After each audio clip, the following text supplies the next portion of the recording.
மீன ராசிக்கு உண்டான பலன்களை கொஞ்சம் தெளிவாக பார்ப்போம். இந்த டிசம்பர் மாதம் 2025 அப்படிங்கிறது, இந்த மாதம் அப்படிங்கிறது உங்களுக்கு 9ஆம் பாவம் அப்புறம் 10ஆம் பாவம் ஜீவனஸ்தானம்னு பேர், ரெண்டுமே வலிமையாகுதுங்க.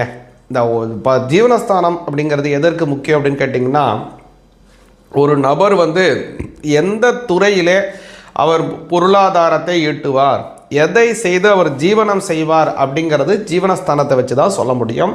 கூடுதலாக 9ஆம் பாவமும் 10ஆம் பாவம் ஒன்றா இருந்தால் தான் அவங்க என்ன துறையில் படிக்கிறாங்களோ அந்த படிப்பு சார்ந்த விஷயத்தில் அவங்க ஜீவனம் பண்ணுவாங்க. அவங்க வேலை அப்படிங்கிறது அமையும். அதுதான் உங்களுக்கு புரிகிற மாதிரி சொல்கிறேன். ஒரு இன்ஜினியரிங் படிச்சுட்டு அவங்க ஒரு நல்ல ஒரு ஐடி கம்பெனியில் ஒரு நல்லா வேலை பார்க்குறதுக்கு, அது சார்ந்த துறையில் வேலை பார்க்குறதுக்கான ஒரு அமைப்பு இருக்குது அப்படிங்கிறத வச்சுப்போம். அப்படி இல்லைன்னா அவங்க படித்தது ஒரு சாதாரண ஒரு ஆர்ட்ஸ் சார்ந்த விஷயங்களை